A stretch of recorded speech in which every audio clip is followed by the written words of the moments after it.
Judas Iscariot is one of the most controversial figures in Christian history.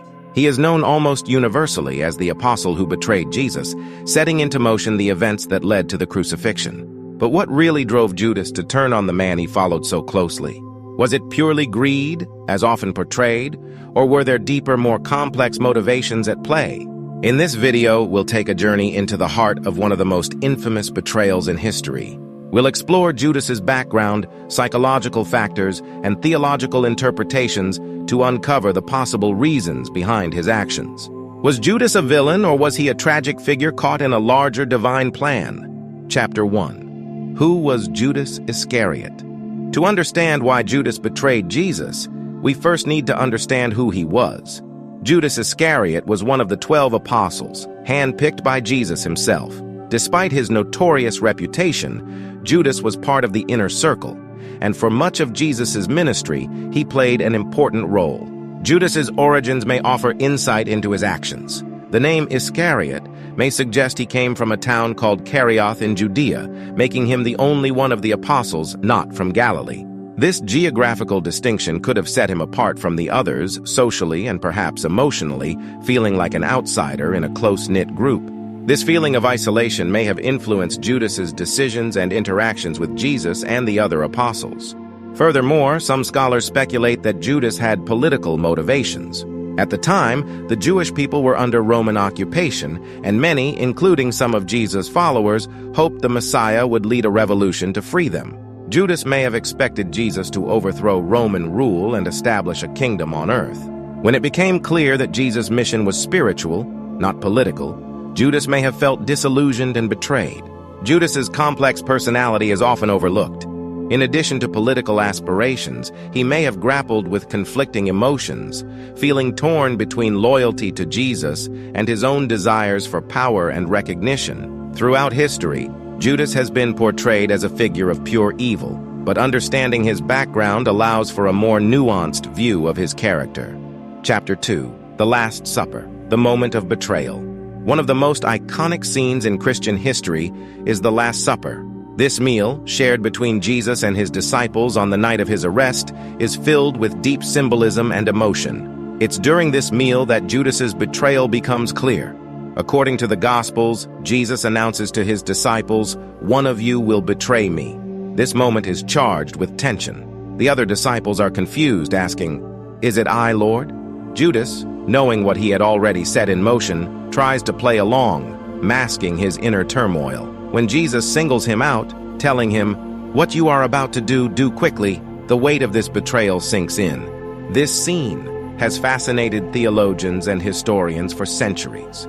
Why did Judas betray Jesus so openly? Was it possible he hoped to force Jesus' hand into declaring himself as the King of the Jews, igniting a rebellion against the Romans? Or was there something darker at play? The Last Supper also marks a profound moment in Christian theology. As Jesus breaks bread and shares wine, he institutes the practice of communion, symbolizing his sacrifice. Judas's presence during this moment adds an additional layer of tragedy. Here was a man who would soon betray the very essence of what Jesus represented. Chapter 3. The 30 pieces of silver. Was Judas motivated by greed? The idea that Judas betrayed Jesus for 30 pieces of silver is one of the most well-known details of the story.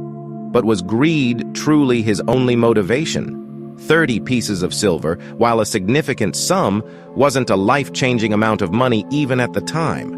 This raises the question, why would Judas betray his teacher for such a seemingly small reward? Some suggest that Judas may have already been on a path of disillusionment. According to John's Gospel, Judas was responsible for the group's finances and had been stealing from their funds. This paints a picture of someone who was already morally compromised.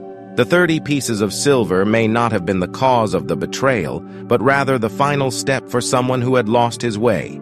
However, there's more to this narrative. The betrayal occurred in a context of rising tensions between Jesus and the religious authorities. Judas may have felt pressure from outside forces, believing that by turning Jesus in, he was not just securing a monetary reward, but also aligning himself with the power structure that opposed Jesus. It could be interpreted as an attempt to regain control over his life and assert himself in a rapidly changing world. Others argue that the money symbolized something more for Judas, perhaps power or recognition from the religious leaders who opposed Jesus. By handing over Jesus, Judas might have been seeking approval from those in authority, or even trying to secure his own future in a society fraught with turmoil and uncertainty. Chapter 4. Was Judas's betrayal part of a divine plan? Theological perspectives.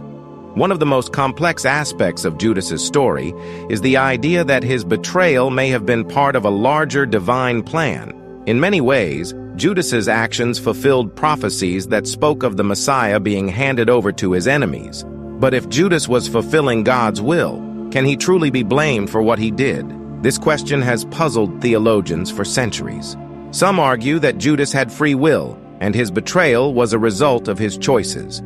Others suggest that he was a necessary part of God's plan for salvation.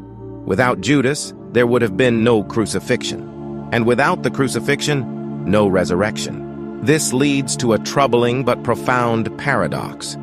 If Judas was destined to betray Jesus, does that absolve him of moral culpability? In the Gospel of John, there's a chilling moment when Satan enters into Judas just before he betrays Jesus. Does this mean Judas was overtaken by evil forces, losing control of his own actions? Or is this symbolic of the inner darkness that had been growing within him? The notion that evil can infiltrate and manipulate a person raises questions about free will and moral responsibility. For Christians, Judas's betrayal represents a paradox. How can evil exist within God's plan? Yet, the story also highlights the ultimate victory of good over evil, with Judas's actions leading to the redemption of humanity through Jesus' sacrifice. This complex interplay of choice, destiny, and divine purpose adds depth to our understanding of Judas's role in the narrative. Chapter 5. Psychological analysis. What drove Judas to betray Jesus? While the biblical accounts give us some insight into Judas's actions, we can also look at his betrayal through a psychological lens. What kind of person would turn on their closest friend and teacher? Was Judas driven by greed, anger, or a deeper psychological struggle? Some psychologists argue that Judas may have experienced a classic case of cognitive dissonance. As a devoted follower of Jesus, he may have initially believed in Jesus' mission. However, as doubts crept in, particularly regarding Jesus' approach to the Jewish authorities, Judas might have struggled to reconcile his beliefs with his actions. This internal conflict could lead to justifications for his betrayal, convincing himself that he was doing what was necessary. Additionally, feelings of inadequacy may have played a role in Judas's choices. Being part of the 12 apostles put Judas in a spotlight, but it also created immense pressure. If he felt overshadowed by the other disciples or unable to live up to their expectations, he might have sought validation in the wrong places, leading him down a dark path of betrayal. It's also worth considering the role of societal pressures and personal ambitions. In a world where loyalty was often rewarded with status and power, Judas might have believed that his betrayal would elevate him in the eyes of the religious leaders, giving him a sense of purpose and belonging. Yet, in pursuing this ambition, he ultimately lost everything, highlighting the tragic nature of his choices. Chapter 6. The consequences of betrayal. Judas's guilt and tragic end. The aftermath of Judas's betrayal is as tragic as the act itself. After betraying Jesus, Judas is filled with remorse, realizing the magnitude of his actions. According to the Gospel of Matthew, he returns the 30 pieces of silver to the priests, declaring, "I have sinned by betraying innocent blood." This moment of recognition marks a crucial turning point. Judas understands that his actions have dire consequences. However, his remorse leads him to despair rather than redemption. Overwhelmed by guilt, Judas ultimately takes his own life, hanging himself in a field. This tragic end raises important questions about redemption, forgiveness, and the nature of sin. Could Judas have found forgiveness if he had sought it? In many ways, Judas embodies the struggle between guilt and redemption. His story serves as a warning of the consequences of betrayal, not just against others, but against oneself. The ultimate tragedy is that Judas, once a devoted follower, became a figure synonymous with betrayal, overshadowed by his final act. For many Christians, Judas's demise reflects the message that no one is beyond redemption, yet also serves as a powerful reminder of the destructive nature of sin and the importance of seeking forgiveness before it's too late. Chapter 7. The legacy of Judas and his role in Christian teachings. The story of Judas Iscariot is one of tragedy, complexity, and moral ambiguity. While his betrayal of Jesus has been a focal point of Christian teachings about sin and redemption, it also opens the door for deeper discussions about free will, societal pressures, and the nature of evil. Judas's legacy is a cautionary tale about the consequences of choices made in darkness. It forces us to confront our own struggles with loyalty, ambition, and the pursuit of validation. As we reflect on Judas's story, we are reminded that our actions have profound impacts, not just on others, but on ourselves as well. In the end, Judas Iscariot is not merely a villain in the story of Jesus. He is a reminder of the fragility of the human condition, the complexities of our choices, and the importance of seeking understanding and forgiveness in our lives. Thank you for joining us on this exploration of Judas Iscariot.